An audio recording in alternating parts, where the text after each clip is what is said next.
ఒక్కడినే అని చింతిస్తున్నావా? ఈరోజు అంశం పేరు చెప్పండి అందరి హృదయంలో అనుకోండి. నేను ఒక్కడినే అని చింతిస్తున్నావా?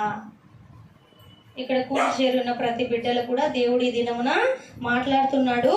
ప్రతి ఒక్కరు కూడా మరి మా కుటుంబంలో అందరూ బాగా చదువుకున్నారు, కానీ నేనే సరిగ్గా చదువుకోలేదు. మా ఇంట్లో అందరికీ, మా కుటుంబంలో మా అన్నదమ్ములం 4 అయితే 3 బాగా లైఫ్ సెటిల్మెంట్ బాగుంది, కానీ నాకే సరిగ్గా లేదు. మా అందరికీ, మా బంధువులందరికీ తగిన స్థితిలో ఉన్నారు, నేనే సరైన స్థితిలో లేను, తక్కువ స్థితిలో ఉన్నాను.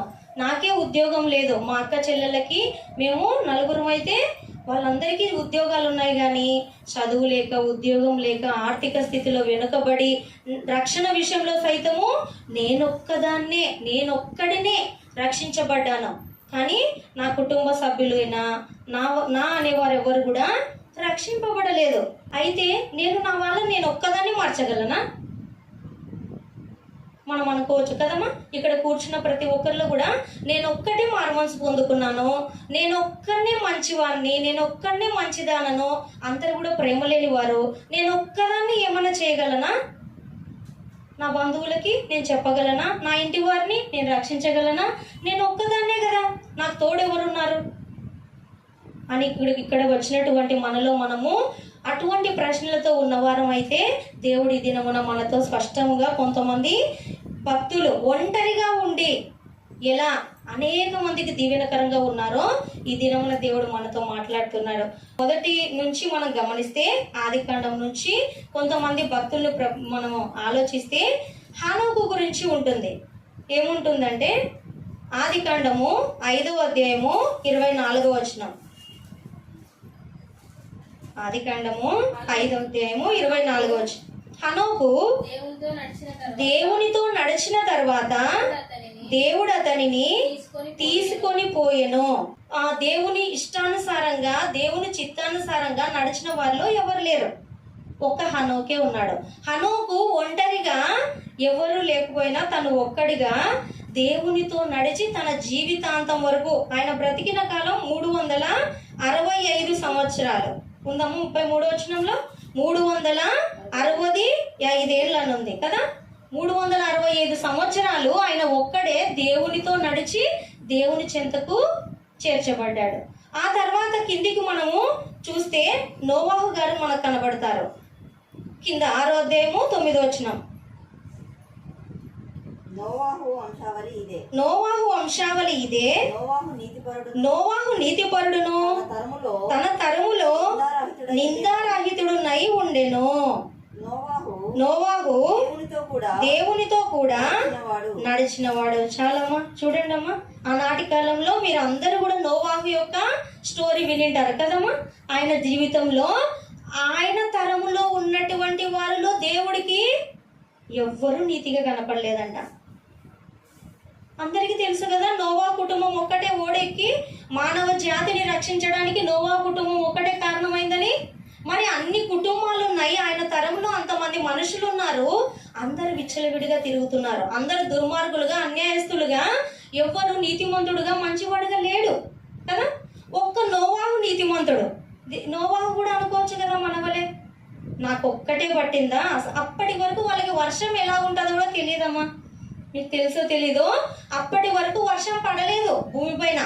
వర్షం అంటే ఎలాగ ఉంటుంది, ఎలాగ అసలు వస్తుందా వర్షం? పిచ్చివానివి, నీకేం తెలుసు అసలు? ఇప్పటి వరకు మనం వర్షం మొహమే చూసినామా? వర్షం అక్కర్లేదు అప్పటికి. వాళ్ళకి నదులు అన్ని బాగా ప్రవహిస్తూ ఆ వాటితోనే వాళ్ళు పొలాలు అన్ని పండించుకునేవారు, కానీ వాళ్ళకు వర్షం అవసరత అప్పటి వరకు లేదు. వర్షం పడుతుందా? అవునా, వర్షం అంటే ఏంటిది అన్న కాలం ఆ కాలం. ఏంటిది వర్షం పడుతుంది, అది కూడా భూమి అంతా నిండిపోతుంది, మేమంతా చనిపోతాము, దేవుని నమ్మిన వారు ఒక్కరు ఓడలో, నువ్వు కట్టినటువంటి ఓడలో ఎక్కాలా అంటున్నారు చుట్టూ ఉన్నటువంటి వారు. నోవాహు తరములో ఆ చుట్టూ ఉన్నటువంటి మనుషులకి నోవాహు బోధిస్తున్నాడు. యెహోవా దేవుడు నాతో మాట్లాడినాడు, ఆయన నీతి మార్గంలో నడుచుకోకుంటే అందరినీ సమూలంగా వర్షంతో నీళ్లతో కప్పివేస్తాడంట. మీరు కూడా నా మాట వినండి, నీతిగా బ్రతకండి, మీరు కూడా ఓడ ఎక్కండి అంటుంటే ఆయన మాట ఎవరు వినడం లేదు. ఆయన మాటను ఎవ్వరూ పట్టించుకోవడం లేదు. ఎగతాళి చేస్తున్నారు. పిచ్చివాడివి, నీకు పిచ్చి పట్టినట్లుంది, వర్షం అంటే ఏంటిదో కూడా మనకు వర్షం ఎప్పుడు పడలేదే, నువ్వేమో భూమి అంతా కప్పేస్తుంది అంటున్నావు. ఎలా నమ్మాలి మేము అని చెప్పి వాళ్ళు ఎవరు కూడా నోవాహుని నమ్మలేదు, దేవుణ్ణి నమ్మలేదు. కానీ నోవాహు కుటుంబం ఒక్కటే కదమ్మా నీతిగా ఉండినింది. అప్పుడు ఆయన సైతం ఏమనుకోవచ్చు, నాకు ఒక్కనికే పట్టిందా, ఇంకా నోవాహు ఓడ తయారు చేయాలంట, నీతిగా ఉన్న వాళ్ళందరూ ఓడలేకి రావాలంట. ఎంత కష్టమమ్మా నోవాహు ఓడ తయారు చేయడం అంటే. అంత చిన్న సామాన్యమైన పని కాదు అది, చాలా గొప్ప పని అది. తన కుటుంబం అంతా కలిసి ఎంతగా శ్రమించి అన్ని, మనం భూమి పైన ఎన్ని జంతువులు ఉన్నాయమ్మా, ఎన్ని పక్షులు ఉన్నాయి, ఎన్ని రకాల పురుగు క్రిమి కీటకాలు ఎన్ని ఉన్నాయి, అన్ని రకాల జంతువుల్లో ప్రతి జాతిలో ఆడది మగది అంట. అంటే ఒక సింహంలో 2, ఏనుగులు 2, ఒంటెలు 2, ఇలాగ చూసుకుంటే అన్ని ఈ భూమి పైన మనకి ఏదైనా సరే కనబడుతుంది, ఒక క్రిమి కీటకం, ఒక జీవి కనబడుతుందంటే అది నోవాహు ఓడలో నుండి ఎక్కి వచ్చినటువంటి సంతానం నుండి వచ్చినవే. ఒక్కటి మిస్ అయినా ఇప్పుడు మనకు కనబడేవి ఏమి కనబడవు. మరి అన్ని పట్టాలంటే అంత ఒక కుటుంబంలో ఎంతమంది ఉన్నారేమో వాళ్ళు భార్యాభర్తలు, 3 కొడుకులు, 3 కోడళ్ళు, మొత్తం ఎంతమంది? 8 మంది. 8 మంది మాత్రమే ఆ ఓడ కట్టడానికి వాళ్ళు కష్టపడ్డారు. ఎంత కష్టం అమ్మ కదా. దేవుడు చెప్పింది చెప్పినట్లుగా నోవాహుకే పట్టిందా? నోవాహు అనుకోనింటే ఆ దినమున నాకెందుకులే, నాకు ఇంత శ్రమ అవసరమా, నేనొక్కడిని నీతిగా ఉంటే ప్రపంచాన్ని వెలుగదీసేది ఏముంది అనుకోనింటే ఈనాడు మానవ జాతి వచ్చేదా? ఈనాడు ఈ యొక్క జంతువు ఏదైనా మనకు కనబడుతున్నటువంటి పక్షులు కానీ జంతువులు కానీ నేటికి మనకు కనబడేవా? అందుకే అంటున్నాడు, ఒక్కడిని అని నువ్వు చింతించద్దు. నీవు ఒక్కనివి నా మాట విన్నది విన్నట్టుగా పాటించి వాక్యానుసారంగా జీవిస్తే నీకు నా సహాయం ఉంటుంది. నేను ఒక్కదాన్ని ఏం చేయగలను, నేను ఒక్కడిని ఏం చేయను అనుకోవద్దు. నీవు నా చిత్తానుసారంగా జీవించు, అప్పుడు నా సహాయం నీకుంటుంది. కానీ నోవాహు దేవుని సహాయం లేకుండా అంత పని చేయగలడా? నోవాహు ఓడ కట్టే విషయంలో ఎంత శ్రమ, అంత శ్రమను ఓర్చుకొని సహించింది ఆ కుటుంబం అంటే దేవుని సహాయం ఉంది కదా. దేవుని సహాయము, దేవుని తోడు ఆయనకున్నందువల్ల ఆయన ఒక్కడే అయినప్పటికీ ఇంతమంది మానవ జాతికి అంతటికి కూడా ఆయన కుటుంబం ఒక్కటే రక్షించడానికి కారణమైంది. ఆయన ఒక్కడే అని అనుకోలేదు. ఒక్కడిగా ఉన్నప్పటికీ మనకి ఎవరి సహాయం ఉండాలి? దేవుని సహాయం ఉండాలి. దేవుని సహాయం ఉండి మనం ఒంటరి వారమైనా మనకు దేవుడి సహాయం ఉంటే ఖచ్చితంగా ఏదైనా సాధించగలం అని ఇంకా కొంతమంది భక్తులు ఉన్నారమ్మా. ఈరోజు మీరు తెలుసుకుంటారు చక్కగా. అలాగే అబ్రహాం గారి గురించి ఆదికాండం 12వ అధ్యాయము 1వ వచనం. యెహోవా నీవు లేచి నీ దేశము నుండి, నీ బంధువుల యొద్ద నుండి, నీ తండ్రి ఇంటి నుండి బయలుదేరి నేను నీకు చూపించు దేశమునకు వెళ్ళుము. నిన్ను గొప్ప జనముగా చేసి నిన్ను ఆశీర్వదించి నీ నామమును గొప్ప చేయుదును. నీవు ఆశీర్వాదముగా నొందువు. నిన్ను ఆశీర్వదించు వారిని ఆశీర్వదించదను, నిన్ను దూషించు వారిని శపించదను. భూమి యొక్క సమస్త వంశములు నీయందు ఆశీర్వదించబడునని అబ్రాహాముతో అనగా. చాలామా చూస్తున్నారా అబ్రహాం గారి గురించి ఎంత గొప్పగా దేవుడు రాయించాడో. ఆయన ఒక గుణం, అబ్రహాము గారు ఒంటరిగా అమ్మ, తన ఇంటి వారందరూ విగ్రహారాధికులే. ఎవ్వరు కూడా అబ్రహాం గారికి దేవుడు మాట్లాడాడు. ఆయనకు అప్పటి వరకు విగ్రహాల పైన నమ్మకం లేదు. అబ్రహాం గారికి అస్సలు ఇష్టం. ఆ విగ్రహాలను మాట్లాడతాడా, చూస్తాడా? దేవుడు మనతో మాట్లాడాలి కదా, మాట్లాడితేనే ఆయన దేవుడు అనేటువంటి అటువంటి ఆలోచన కలిగిన వాడు అబ్రహాము. ఈయనకు ఒక రోజు దేవుడు తన స్వరాన్ని వినిపించాడు. నేను నిన్ను, తనకి పిల్లలు లేరు కదా, శారమ్మకు అప్పటికే పిల్లలు లేరు. అక్కడికే వాళ్ళ అన్నదమ్ములు అనుకుంటూ ఉండిండొచ్చు బహుశా, శారమ్మకు పిల్లలు లేరు, నువ్వు కూడా ఆ విగ్రహాన్ని పూజించు, ఈ విగ్రహాన్ని పూజించు, అప్పుడు నీకు పిల్లలు పుడతారని. కానీ అబ్రహాముకి ఇష్టం లేదు. నిజమైన దేవుడు ఎవరో ఆయన అనుకుంటుండగా, వెతుకుతుండగా దేవుడి స్వరం ఆయనకు వినపడింది. అప్పుడు దేవుడు ఏమన్నాడంటే, దేవుని స్వరము, నీవు లేచి నీ దేశం నుండి, నీ బంధువుల యొద్ద నుండి, నీ తండ్రి ఇంటి బయలుదేరి నీకు చూపించే దేశానికి వెళ్ళు అన్నాడు. ఒక్క అబ్రహామేనమ్మా. అబ్రహాం అన్నదమ్ములు కూడా, ఆ తండ్రి కూడా, ఎవరు బంధువులు కూడా ఎవరు రాలేదు. ఆయన ఒక్కడే నమ్మాలా? ఆయన ఒక్కడే కదా. దేవుడు మాట్లాడింది ఆయన ఒక్కడితోనే. ఆయన ఒక్కడే అనుకొని ఆ దినమున నిలిచిపోలేదు. దేవుడి మాటను విన్నాడు. ఈయన మాట్లాడిన దేవుడే నిజమైన దేవుడని దేవుని పట్ల విశ్వాసం ఉంచి ఆయన చెప్పింది చెప్పినట్లుగా తన ఒక భార్యని, తనకున్నటువంటి ఏదైతే ఆస్తి వచ్చిందో దాని గొర్రెలని, మందని, తనకున్నటువంటి ఇంకా కొంతమంది తనతో పాటు నేను వస్తాను అని పెద్దనాన్న అని లోతు గారు కూడా వచ్చారు. అబ్రహాం వెంబడి కొడుకు వరుస అవుతాడు, తమ్ముని కొడుకు లోతును కూడా తీసుకొని ఇంకొంతమందిని తీసుకొని బయలుదేరాడు. కానీ ఆయన ఒంటరిగా ఒక్కడిగా, తన వాళ్ళందరూ ఉన్నా పిలిచిందైతే అబ్రహాము గారికి తన బంధువులందరినీ వదులుకొని, తన తండ్రిని వదులుకొని, అందరినీ వదులుకొని ఒక్కడిగానే కదమ్మా వచ్చాడు. ఒక్కడిగా వచ్చాడు. దేవుని నమ్మాడు ఫస్ట్ కదా. దేవుడు ఉన్నాడు, దేవుని నమ్ముతున్నాను, ఆయన చూపించే దేశానికి వెళ్తే నన్ను దీవిస్తానంటున్నాడు. నేను అనేక మంది జనములకు ఆశీర్వాదకరంగా ఉంటాను, సంతానం లేనివాడుగా ఉన్నాను ఇప్పుడు, కానీ దేవుడు నాకు చెప్పిన మాట నెరవేర్చడానికి సమర్థుడు అని నమ్మి బయటికి వచ్చాడా? వచ్చిన తర్వాత దేవుడు విడిచిపెట్టాడు ఆయనని కదమ్మా. ఆయన విశ్వాసులకు తండ్రి అయ్యాడు కదా. అనేక మంది ఆయన సంతానాన్ని ఎలా విస్తరింపజేస్తానన్నాడు? ఆకాశంలో నక్షత్రముల వలె, సముద్రపు రేణువుల ఇసుక రేణువుల వలె. అంటే లెక్కింపడానికి కూడా దానికి సాధ్యం కాదు. నక్షత్రాలు లెక్కించలేము, ఇసుక రేణువుల్ని 1, 2 అని ఎంచగలమా? అలా చేస్తానన్నాడు. ఎందుకు? దేవుణ్ణి విశ్వసించినందుకు, దేవుని మాట చొప్పున చేసినందుకు, దేవుని సహాయము, దేవుని తోడు ఆయనకుండి, ఆయన సంతానమే లేనటువంటి ఆయన ఒక్కడిగా ఉన్నప్పటికీ దేవుడు అనేక మందిని తనకు సంతానంగా ఇచ్చాడు. అందుకే దేవుడు మాట్లాడుతున్నాడు, నువ్వు ఫస్ట్ నీలో ఉన్నటువంటి ఒక్కొక్కరిలో ఒక్కొక్క గుణం దేవుడికి, భక్తులకి నచ్చింది. వాళ్ళల్లో ఉన్నటువంటి ఆ గుణాన్ని బట్టి దేవుని తోడు వాళ్ళకుండి ఎన్నెన్నో సాధించారు, ఎన్నెన్నో ఆశీర్వాదాలకి కారకులయ్యారు. ఏంటిది విషయం అని అబ్రహాం గారు అడిగితే, సొదొమ గొమొర్రాని నేను నాశనం చేయబోతున్నాను అబ్రహామా అంటే, అబ్రహాం ఏమంటాడు? అవునా నా ప్రభువా, నువ్వు సొదొమ గొమొర్రాని అగ్నిగంధకాలతో నాశనం చేయబోతున్నావా? అందులో 50 మంది నీతిమంతులుంటే ఆ పట్టణాన్ని నాశనం చేయకుండా వదిలిపెడతావా అంటాడు. ఆ 50 మంది నిమిత్తం నేను విడిచిపెడతాను అంటాడు. అలా తగ్గించుకుంటూ 50 మందిని అడుగుతాడు, 45 మందిని అడుగుతాడు, తర్వాత 40, 30, 20, 10 అలాగా తగ్గించుకుంటూ, ఇంతమంది ఉంటే రక్షిస్తావా? పోనీ ఇలాగ అడుగుతున్నాను, ఇంతమంది ఉంటే కనీసం నువ్వు రక్షించాలి, ఆ పట్టణం నాశనం అవ్వకూడదని అబ్రహాం తపన.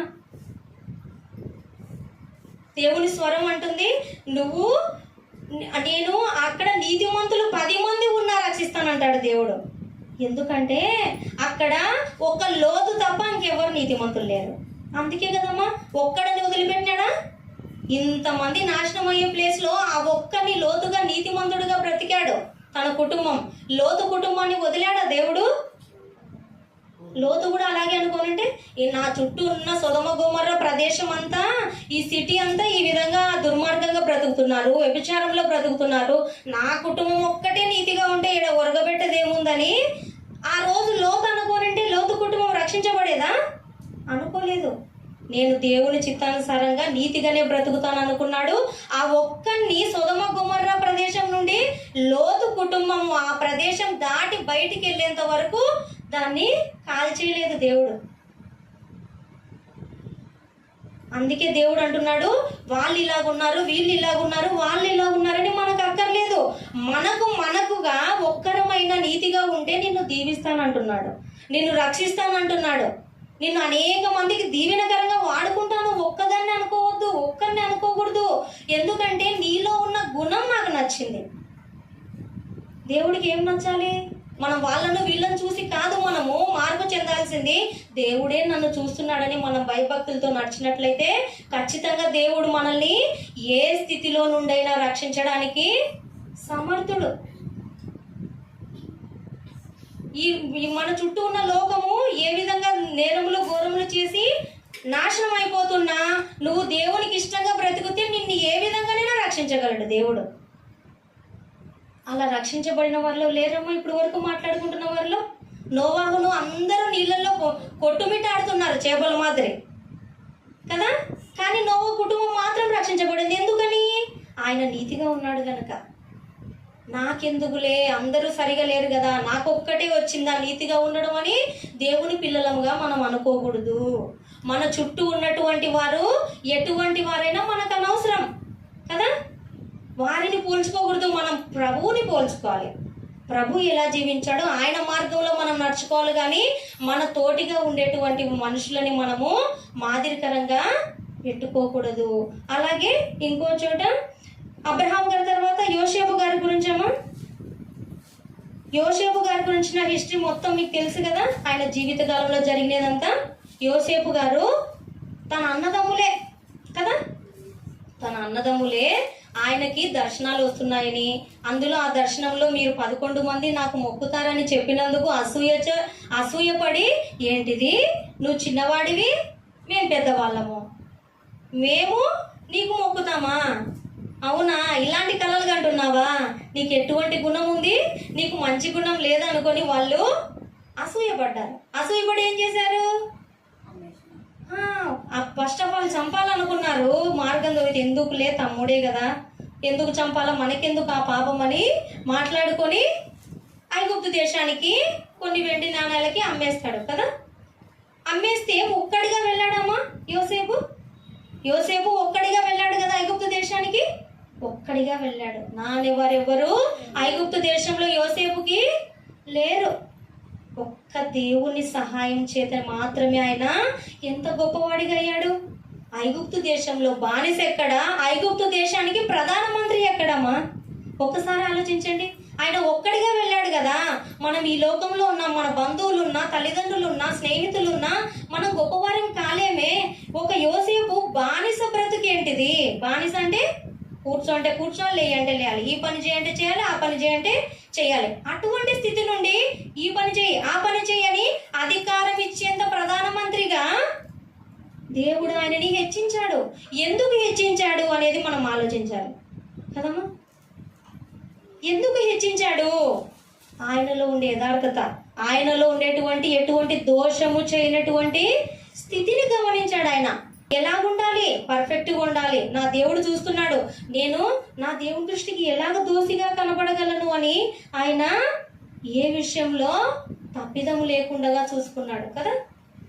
ఛాన్స్ వచ్చింది లేని తప్పిదం చేయలే, యవ్వనస్తుడే, కానీ ఛాన్స్ వచ్చినప్పటికీ నేను నా దేవుని చిత్తానుసారంగా బ్రతుకుతాను, నేను నీతిగా బ్రతుకుతాను, నేను న్యాయంగా ఉంటానని దేవుని ఇష్టానుసారంగా వాక్యానుసారంగా జీవించినందుకు బానిస స్థితి నుంచి ప్రధానమంత్రిగా అయ్యాడు. అదొక్కటేనమ్మా. కరువు వస్తుంది, ఐగుప్తు దేశానికి కరువు వస్తుంది అనే సందర్భంలో ఆయన ప్రధానమంత్రిగా ఎందుకు అయ్యాడమ్మా? ఒక కళ వస్తే రాజుకి దాన్ని వివరించి చెప్పినప్పుడు, అవునా కరువు వస్తుందా, అవును నువ్వు చెప్పిన కళ నిజంగానే ఉన్నట్లుంది, కానీ కరువు కాలంలో కూడా చక్కగా మనం అందరం తిరగలిగేటట్లుగా దాన్ని సరిగా నడిపించే నాయకుడు నువ్వేని గ్రహించి యోసేపుని ప్రధానమంత్రిగా చేస్తాడు రాజు కదా, గ్రహించి. కానీ ఈయన ఆ ఒక్క పనిలో నమ్మకముగా ఉండి ఐగుప్తు దేశానికి కరువు కాలంలో కూడా విస్తారమైన పంటంతా 7 సంవత్సరాలు పంటంతా కూర్చుకొని మరి 7 సంవత్సరాల వరకు కరువు కాలం అంతా సరిగా తినడానికి అన్ని బాగా చక్కగా వాటిని సమకూర్చి పెట్టాడు యోసేపు గారు కదా. యోసేపు ఒక్కడే కదమ్మా వెళ్ళింది. యోసేపు ఒక్కడు బానిస ప్రధానమంత్రి అవ్వడమే కాదు, ఐగుప్తు దేశాన్ని కరువు నుండి రక్షించగలిగాడు. కరువు వచ్చినప్పుడు ఆయన రక్షించగలిగాడు. అంతేనా, తనకు సంబంధించినటువంటి ఇంటి వారందరూ ఉన్నారు కదా, తన వంశం అంతటికి కూడాను అక్కడ కరువు వచ్చింటే ఈయన దగ్గరకు వచ్చి వాళ్ళందరూ కూడా కరువులో కూడా చక్కని సమృద్ధికరంగా బ్రతకడానికి తన వారందరికీ రక్షించడానికి కారకుడాడు కదమ్మా. ఒక్కడే కదా. మరి యోసేపు కూడా వాళ్ళ అన్నల వలె ఇంత అన్యాయంగా నా పట్ల ప్రవర్తించారు, నేనెందుకు నీతిగా ఉండాలని అనుకోనంటే ఆయన ఆ స్థితికి వచ్చేవాడా? అందుకే అంటున్నాడు దేవుడు, నీ నీతిని విడవద్దు. నిన్ను బాధపరిచేవారున్నా, నిన్ను హింసించేవారున్నా, నీ చుట్టూ అన్యాయస్తులున్నా, నీ చుట్టూ దుర్మార్గులున్నా, నీ నీతిని విడవకుంటే నీకు నా సహాయం ఉంటుంది. నువ్వు రక్షించబడతావు, నీ వారందరూ నీ వద్దకు వస్తారు, అప్పుడు నీకు ఘనత వస్తుంది. చూసారమ్మా దేవుని ఆలోచన ఎంత చక్కగా ఉందో కదా. మనం గ్రహించడం లేదనమాట. అందరూ ఒక కోవలు వెళ్తున్నప్పుడు ఆ కోవలోనే మనం వెళ్తే బాగుంటుంది, మనం ఒక్కటి స్పెషల్గా ఎందుకు అనుకున్నట్లుగా క్రైస్తవులందరూ నేటి కాలంలో జీవిస్తున్నారు. అందరూ ఇలాగున్నారు కదా, నేను అలాగే ఉంటే ఏమవుతుంది అనుకోకూడదు. మనలో ఉన్నటువంటి ఆ మంచితనమే, మనలో ఉన్నటువంటి దేవుని పట్ల ఉన్న విశ్వాసమే, న్యాయమే దేవుడు మనల్ని అనేక మందికి దీవెనకరంగా మారుస్తాడు. అదే అనేక మంది భక్తుల జీవితాల్లో కూడా మనము ఈ దినమున చూస్తున్నాం. అలాగే మోషే గారి గురించి కూడా ఉంది కదమ్మా మనకు వాక్యంలో. మోషే గారు ఒక్కడే కదమ్మా ఇశ్రాయేల్ అందరినీ నడిపించినటువంటి నాయకుడు, గొప్ప నాయకుడు కదా ఆయన. నా ఇల్లంతట్లో నమ్మకమైన వాడని దేవుడు సెలవిచ్చాడు కదా, నమ్మకమైన సేవకుడు కదా ఆయన కదా. ఆయన ఒక్కడే ఇశ్రాయేల్ అందరినీ ఒక రాజు ఎదుట నిలబడి వాళ్ళందరినీ కూడా రక్షించడానికి వాడుకున్నాడు దేవుడు. ఎందుకని? దేవుని పట్ల ఆయనకున్న భయభక్తులు, తన ప్రజల్ని రక్షించే విషయంలో ఆయనకున్న తపన, ఆయన నీతి న్యాయములు కలిగినటువంటి దేవుణ్ణి నమ్మి ఆయన పట్ల ఆనుకొని ఉన్నందుకు మోషే గారి ఒక్కరి ద్వారా ఇశ్రాయేలులందరినీ కూడా రక్షించాడు. ఒక్కడిగానే సాధ్యమవుతుందా? అవ్వదు. దేవుని సహాయం ఆయనకుంది. ఎందుకుంది అంటే ఆయనలో దేవునికి నచ్చినటువంటి గొప్ప లక్షణాలు. దేవుని కొరకు ఏమైనా నాకు ఆయనకు ఉన్నటువంటి ఐగుప్తు ధనం అంతా పెంటతో సమానంగా ఎంచాడు కదమ్మా మోషే కదా. నేను ఫరో కుమార్తె యొక్క కొడుకుని అనిపించుకోవడం కంటే నేను వీళ్ళ కొరకు ఇశ్రాయేల్ కొరకు శ్రమలు అనుభవించడం మేలన్నాడు. ఆ గుణం నచ్చింది దేవునికి. మనలో ఏ గుణం నచ్చుతుంది దేవునికి? మనల్ని దేవుడు దీవించట్లేదంటే, దేవుని సహాయం మనకు రావట్లేదంటే మనలో ఏమైనా లోపం ఉన్నదా అని పరిశీలించుకోవాలని దేవుడు వాక్యం ద్వారా సెలవిస్తున్నాడు. మనలో ఏమైనా లోపం ఉంటే సవరించుకోమంటున్నాడు దేవుడు. విడిచిపెడతాను అనలేదు. నీలో లోపం ఉన్నాయి కాబట్టి నిన్ను విడిచిపెడతాను అన్నాడు దేవుడు. ఎల్లప్పుడూ క్షమించే దేవుడు, ఎల్లప్పుడూ మనల్ని ఓర్చుకొని భరిస్తున్నాడు, క్షమిస్తున్నాడు, దీర్ఘశాంతం కలిగి ఉన్నాడు. కాబట్టి మనలో ఉన్న గుణాలు మార్చుకోవాలని కోరుకుంటున్నాడు కానీ మనల్ని విడిచిపెట్టాలని అనుకోవడం లేదు. మనమే దేవుని విడిచిపెడుతున్నాం కదా. దేవుడు మనల్ని విడిచిపెట్టాలనుకుంటే దేవుడు ఈ విధంగా మనతో మాట్లాడాడు. దేవుడు మనల్ని విడిచిపెట్టాలనుకోవట్లేదు. నీలో ఉన్న గుణాన్ని చూస్తాడు ఆయన మనలో ఉన్నటువంటి ఆయన చిత్తానుసారంగా బ్రతుకుతున్నామా లేదా గమనించి, నువ్వు నిజంగా దేవుని పట్ల నీలో ఉన్నటువంటి ఆ ఒక బిహేవియర్ చూసి నిన్ను అనేక మందికి దీవెనకరంగా ఆయన తోడు వలన చేయగలడు. మనకెంత విశ్వాసం ఉన్నా మనం ఒక్కరిగా చేయలేమమ్మా, ఎవరం చేయలేము. దేవుని సహాయం ఉంటేనే మనం ఏమైనా చేయగలం కదా. కాబట్టి మోషే గారి గురించి చూసాము. అలాగే యెహోషువ గురించి. యెహోషువ ఒక్కడే యెరికో గోడలను కూల్చి వాగ్దాన భూమిని స్వతంత్రించుకోవడానికి కారకుడయ్యాడు. మోషే మరణించిన తర్వాత యెహోషువ కాలేబులే కదమ్మా ఇశ్రాయేల్ సైన్యాన్ని అంతటిని కూడా కనాను దేశం స్వతంత్రించుకోవడానికి యెహోషువ, కాలేబు వీళ్ళిద్దరూ ముందరకు వస్తారు. యెహోషువని ఒక నాయకుడిగా ఆయనకు దీవెన ఇస్తాడు మోషే గారు మరణిస్తూ.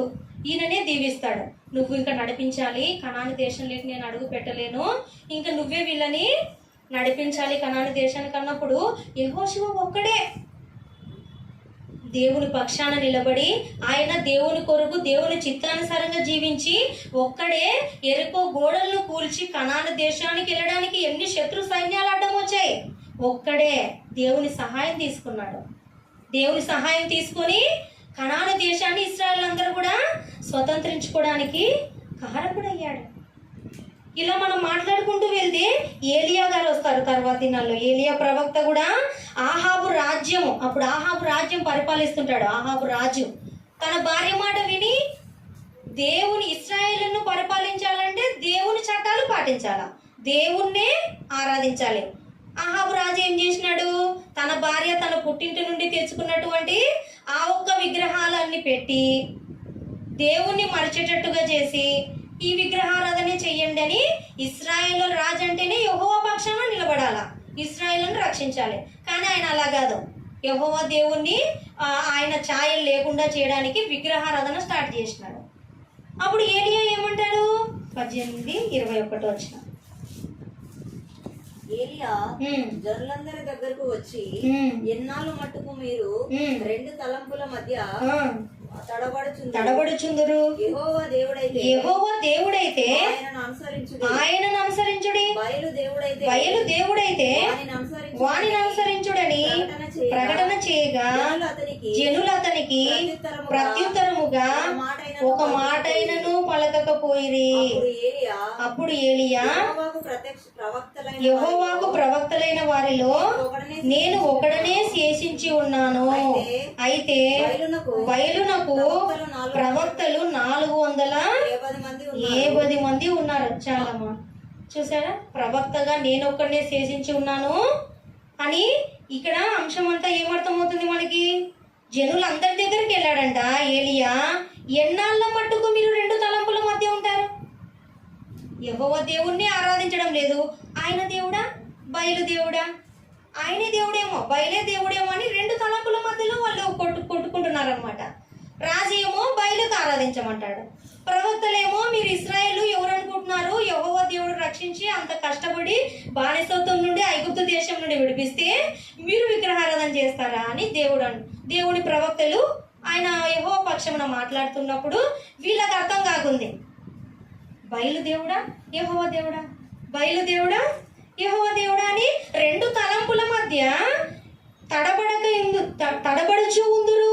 యెహోవా దేవుడైతే ఆయనను అనుసరించుడి, బయలు దేవుడైతే వానిని అనుసరించుడని ప్రకటన చేయగా జనులు అతనికి ప్రత్యుత్తరముగా ఒక్క మాటైనా పలకలేదంట.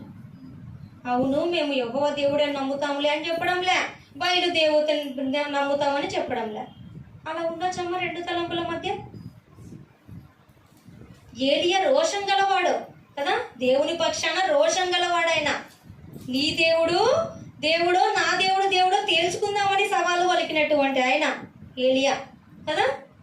నువ్వు మొత్తం తడుపు, ఈ విధంగా బలిపీఠం పైన ఏది రగులుకుంటుందో చూద్దాము, నీ దేవుడు రగిలిస్తాడో నా దేవుడు రగిలిస్తాడో అని సవాలు పలికినటువంటి రోషం కలిగిన ప్రవక్త ఏలియా.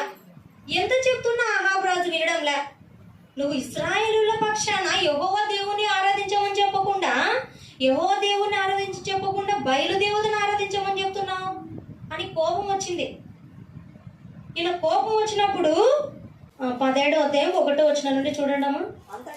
అంతటా గిలాదు కాపురస్తుల సంబంధీయును తిష్బీయుడైన ఏలియా అహాబు నొద్దకు వచ్చి, ఎవని సన్నిధిని నేను నిలువబడి ఉన్నానో ఇశ్రాయేలు దేవుడైన ఆ యెహోవా జీవంతోడు నా మాట ప్రకారము గాక ఈ సంవత్సరములలో మంచైనను వర్షమైనను పడదని ప్రకటించెను. పిమ్మట యెహోవాకు అతనికి ప్రత్యక్షమై, నీవు ఇచ్చట నుండి తూర్పు వైపునకు పోయి యోర్దానునకు ఎదురుగానున్న కెరీతు వాగు దగ్గర దాగి ఉండు. చాలమ్మా, ఏం చెప్తున్నాడు తెలుసా? ఇక్కడ డైరెక్ట్ అహాబు రాజు దగ్గరికి వెళ్ళాడు. మనుషులు వీళ్ళందరూ వినడంలో ఇశ్రాయేల్ అంతా రాజు దగ్గరికి వెళ్ళి, యెహోవా జీవము తోడు నా మాట ప్రకారం కాక ఈ సంవత్సరంలో మంచైనను వర్షమైనను పడదు. యెహోవా సెలవిస్తున్నాడు. నువ్వు దేవుని మాట వినడం లేదు కదా, బయలు దేవతను ఆరాధించమని ప్రజలందరినీ మభ్యపరుస్తున్నావు కాబట్టి 3.5 సంవత్సరములు వర్షము పడదు అని చెప్పేసినాడు. ఒక్కడే కదమ్మా ఏలియా ఒక్కడే కదా. ఆ రోషం, ఆ పట్టుదల దేవునికి నచ్చింది కాబట్టి దేవుడు ఈయనకు సహాయకరంగా ఉన్నాడు. ఈయన ప్రార్థన చేయగా 3.5 సంవత్సరాలు వర్షాన్ని నిలిపేశాడంట దేవుడు. వింటారమ్మా? దేవుడు ఈయనలో ఉండేటువంటి ఆ ఒక్క దేవుని పక్షాన ఆ రోషం ఉందని చూడండి, అది నచ్చింది దేవునికి. దేవుణ్ణి ఆరాధించకుండా ఉన్నప్పుడు ఆయన హృదయంలో వేదనను చూశాడు దేవుడు. అందుకే అహాబు రాజు దగ్గరికి ధైర్యంగా వెళ్ళాడు. నేను ఒక్కడే కదా, నేను ఒక్కడిని వెళ్తే రాజు ఏం చేస్తాడో, చంపుతాడేమో, ఏం జరుగుతుందో అనుకున్నాడా ఏలియా? అనుకోలేదు. దేవుని కొరకు రోషంగా ధైర్యంగా వెళ్ళాడు. ఆహాబు రాజునే ఎదిరించాడు కదా, ఒక్కడిని అని చింతించలేదు కదా. ఒక్కడైనా దేవుని సహాయం ఉంటే ఎటువంటి వారినైనా ఎదిరించవచ్చు. బిగ్గు అనేది ఎవరమ్మా? తప్పులున్న వాళ్ళే. నీతిమంతులు సింహం వలె ధైర్యంగా ఉంటారన్నాడు దేవుడు. నీతిమంతులు ఎలా ఉంటాడంట? ఎంత లేనివాడైనా, ఎంత చదువురాని వాడైనా నీతిగా బ్రతుకుతున్నాడు అనుకోండి, వాని జోలికి ఎవరు పోలేరు. ఎందుకంటే అన్నిట్లో పర్ఫెక్ట్గా ఉంటారు కదా. కాబట్టి వాళ్ళు సింహం వలె ఉంటారంట, ధైర్యంగా. ఏం అనిపించుకునేటట్టు ఉంటారు వాళ్ళు, సింహం మాదిరి గర్జిస్తుంటారు కదా. ప్రభు కూడా నాలో పాపం ఉన్నదని ఎవరు నిరూపించగలరు అన్నాడు కదా కదమ్మా. అదే అన్నమాట, నీతిగా ఉంటే మనలో ఏ తప్పులు ఎవరికి కనపడినట్టు మనం నీతిగా ఉంటే ఎవరు మనల్ని ఏం చేయలేరు. దేవుని సహాయం తోడు ఉంటుంది కదమ్మా. మనం నీతిగా ఉన్నప్పుడు ఎవరైనా మనల్ని ముట్టగలరా? ముట్టలేరు. ఆ ఛాన్స్ ఇయ్యడు దేవుడు. మనం బాగుండాలి, అది దేవునికి కావాల్సింది. మనం దేవుని చిత్తానుసారంగా ఉండాలి. నిన్ను ముట్టకుండా కాపాడే దేవుడు ఆయన. మనం పర్ఫెక్ట్గా ఉండాలి, వాక్యానుసారంగా జీవించాలి, దేవునికి విధేయులమై ఉండాలి, దేవుని చిత్తానుసారంగా బ్రతకాలని ఎంతగానో కోరుకుంటున్నాడమ్మా దేవుడు. అందుకే ఈ దినమున ఇంతమంది, దావీదు గారు కూడా గొల్యాతుని ఎదుర్కొనే విషయంలో ఒక్కడికే వెళ్ళాడమ్మా, ఒక్కడే వెళ్ళినాడు. ఎంతమంది ఉన్నారు? అన్నదమ్ములు ఉన్నారు, అందరు ఉన్నారు, కానీ వెనకాల నిలబడిపోయినారు కదా అందరూ. ఏం చేస్తాడో ఏమో, రా ఏమీ పెట్టుకోకుండా పోయినాడు. ఆయుధాలు ఏం తగిలించుకోకుండా వెళ్ళినాడు దావీదు. ఆ ఒక రాత్రి వడిసెలతో రాళ్లతో కొట్టడం, గొర్రెల కాపరిగా ఉన్నప్పుడు అదొక్కటి వచ్చు. అదొక్కదాంతో చంపగలడా? అదొక్కదాంతో చంపలేడు. దేవుని సహాయం ఉంది. ఆ రాయి నుదుటిన పడేటట్లుగా దేవుడు చేశాడు కదా కదా. ఎక్కడ పడితే ఆయన ప్రాణము పోతుందో కరెక్ట్ గురి దేవుడు పెట్టాడు గొల్యాతుకి. ఆయన గొప్పగా ఒక గొర్రెల కాపరి నుంచి ఒక రాజు అయ్యాడంటే కారణం అదే కదమ్మా కదా. ఒక్కడిగానే కదా. ఒక గొర్రెల కాపరి, అన్నదమ్ములే చీపుగా చూసినారు ఆయన్ని. చిన్నవాడివి, నీకేం చేత అవుతుంది, నీకేం వస్తుంది, నువ్వు ఏ దాంట్లో కూడా సమర్థుడి కాదు, మా అంత బలంగా ఉన్నావా, నువ్వు చూస్తే పొట్టిగా ఉన్నావు, ఇలా మాట్లాడారు కదా. నువ్వు యుద్ధ సైన్యానికి వస్తావని వాళ్ళ అన్న వాళ్ళే కించపరిచి మాట్లాడినాడు. ఆయన ఎటువంటి వాడైనా, ఎటువంటి శరీరం ఉన్నా, ఆయన హృదయంలో ఉండేటువంటి గుణం చూసారా? నువ్వు ఫిలిస్తీయుడివి, మేము ఎవరమి? ఇశ్రాయేలీయుల పక్షాన, మా పక్షాన యెహోవా దేవుడు. మీకు గుర్తుకు లేదా ఆయన ఎంత అద్భుత కార్యాలు చేసి మమ్మల్ని విడిపించాడో? మా దేవుణ్ణి మమ్మల్ని తక్కువగా చేస్తారా? మీలో ఎవరైనా మమ్మల్ని ఎదుర్కోమని మీరు సవాలు పలుకుతారా? నేను వస్తున్నా ముందుకి. ఒక్కడిగా వచ్చాడు కదమ్మా, అది నచ్చింది దేవునికి. దేవుని పక్షాన ఒక్కడిగా పోరాడాడు చూడండి, ఆ గుణం నచ్చింది దేవునికి. గొప్పవాడిగా చేశాడా? విడిచిపెట్టాడా దేవుడు? మనం కూడా అనుకోవచ్చు, దేవునికి నేను ఒక్కటి చేస్తే అందరినీ రాబట్టగలనా, నేను ఒక్కటి చెప్తే అందరినీ రక్షించగలనా అనుకోవచ్చు. మన చేతనెంత మటుకు మనం పనిని ముందు కొనసాగిస్తున్నట్లయితే దేవుని సహాయం వలన అనేక మంది మారచ్చు. చెప్పలేం కదా. అందరితో పాటు మనం అట్లనే ఉందాము అనుకుంటే ఏం కార్యం జరగదు కదమ్మా. మనం ముందడుగు వేయాలా. ఎవరికైతే దేవుని పట్ల ఉందో ఆసక్తి, వాళ్ళు ముందడుగు వేసినప్పుడు దేవుని సహాయం జత అయ్యి అనేక మందికి దీవెనకరంగా వాడబడచ్చు. చెప్పలేం కదమ్మా. దేవుని సహాయం పొందుకునే వారంగా మనలో దేవుని పట్ల ఉందా అని పరీక్షించుకోవాలి. ఇంతమంది గొప్ప వాళ్ళందరూ మనుషులే కదమ్మా. ఇప్పటి వరకు మాట్లాడుకుంటుండే వారందరూ కూడా మనుషులా? పుట్టడంలోనే రాజులు, ప్రధాన మంత్రులు అయ్యారా? అటువంటి వారిని దేవుడు ఒక్కడిగా ఉన్నా అందరినీ ఎన్నుకొని గొప్ప గొప్ప వాళ్ళుగా చేసినప్పుడు మనల్ని ఎందుకు చేయడు? చేస్తారు కదా. వాళ్ళందరూ మనకి ఆదర్శం కదా. దావీదు చేత యెరూషలేము ఒక మందిరాన్ని కట్టించలేదు, కానీ నీ కుమారుడు కడతాడు నాకు మందిరాన్ని అంటాడు దావీదుతో. నువ్వు అనేక యుద్ధాలలో రక్తం నీ చేతిలో కంటింది కదా, నీ చేత కాదు, నీ కుమారుని చేత నేను నా ఒక మందిరం కట్టబడుతుంది అంటాడు దావీదుతో. కట్టించాడా సొలొమోను? ఒక్కడిగా కట్టించాడు కదా. అనేక మంది పనిచేసేవారు ఉన్నా ముందుకొచ్చి నడిపించి ఆ ఒక్క మందిరం పూర్తి అవ్వడానికి కారకుడు సొలొమోను కదా, దావీదు కుమారుడు సొలొమోను కదా. ఆయన అంత పెద్ద మందిరాన్ని ఒక్కడిగా కట్టించగలిగాడు. ఎలా కట్టించగలిగాడు? ఒక్కడిగా దేవుని సహాయం, దేవుని తోడు ఉంది. ఇది ఏమడిగాడమ్మా సొలొమోను? నీతిని న్యాయాన్ని అనుసరించి నేను పరిపాలించాలి, నేను అన్యాయపు తీర్పు తీర్చకూడదు. రాజునయ్యాను కదా, నా ఇష్టం వచ్చినట్లు నేను చేసుకుంటా అంటే అనేక మంది రాజులు ఎలా కూలిపోయారో అలాగే కూలిపోయేవాడు ఈయన కూడా కదా. ఇంత గొప్ప పేరు వచ్చేది కదా ఆయనకి. ఎందుకు వచ్చింది? న్యాయంగా తీర్పు తీర్చే జ్ఞానం నాకు ఇవ్వమన్నాడు. ఆస్తులు వేరేవి వాటితో పాటు దేవుడు అది అడిగినందుకు వాటితో పాటు ఆస్తి కూడా ఐశ్వర్యం కూడా ఇచ్చాడా లేదమ్మా? దేవుని కొరకు మందిరాన్ని, అంత గొప్ప దేవాలయాన్ని కట్టగలిగాడు ఒక్కడిగా దేవుని సహాయం చేత కదా. దేవుని సహాయం మనకు రావాలంటే నేను ఒక్కడిని అని చింతించకూడదు. నాలో ఏమైనా లోపాలు ఉంటే వాటిని సవరించుకుంటాను, దేవుని ఇష్టానుసారంగా నేను బ్రతుకుతాను. నేను ఒక్కదాన్నే అయినా, నేను ఒక్కడినైనా దేవుని సహాయం నాకు వస్తుంది కాబట్టి నేను కూడా అనేక మందికి దీవెనకరంగా మారుతాను అని మనలో మనం ప్రతి ఒక్కరం కూడా పరిశీలించుకోవాల్సిన వారంగా ఉన్నాం. అలాగే పౌలు గారు కూడా ఒక్కడే కదమ్మా. కొత్త నిబంధనలోకి వస్తే బాప్తిస్మ ఇచ్చి యోహాను కూడా ఒక్కడే.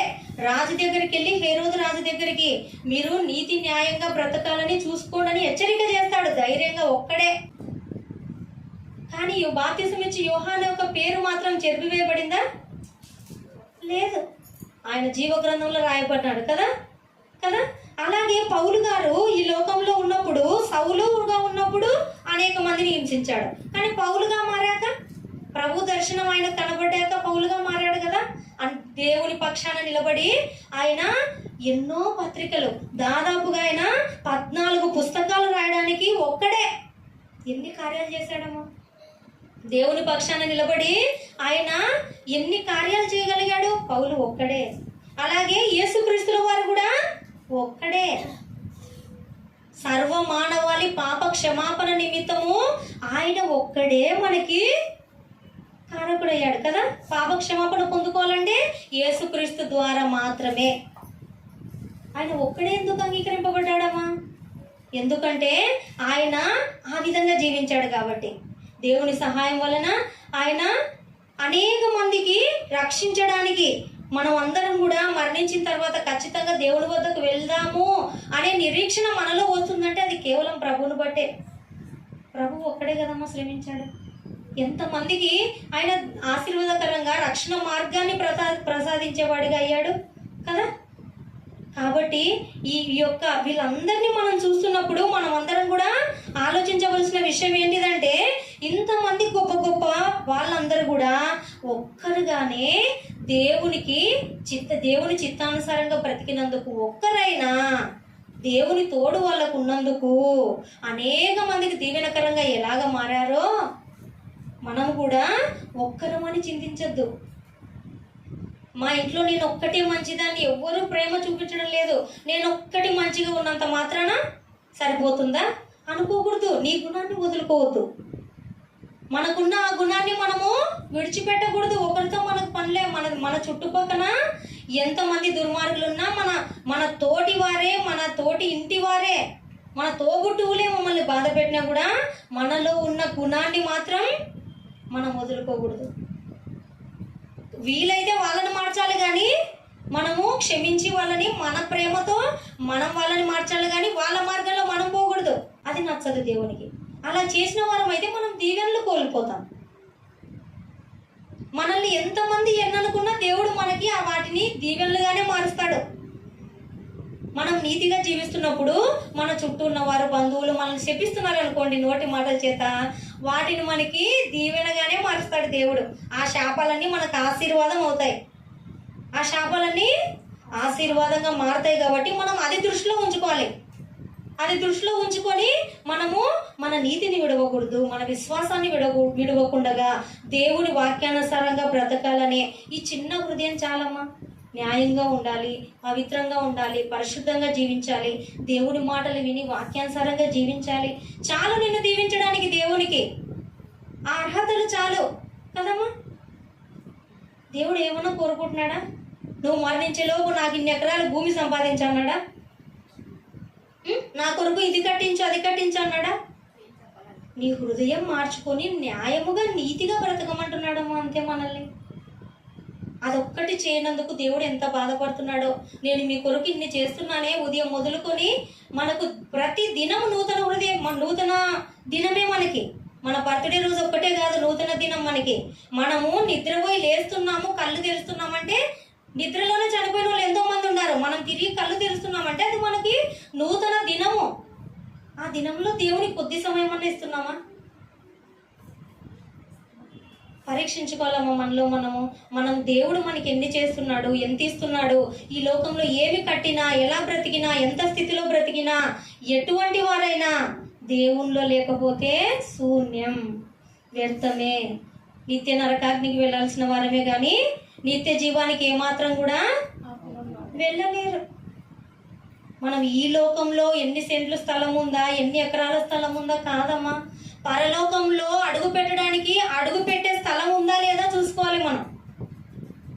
ఈ లోకంలో ఎన్ని ఎకరాల స్థలం ఉన్నా విడిచిపెట్టేలాల్సిందే. చెప్పగలమా అమ్మ? మనం గ్యారంటీ ఇవ్వగలమా? నేను ఒక 30 ఏళ్ళు ఇలాగే బ్రతకగలను అని గ్యారంటీ ఇవ్వగలమా?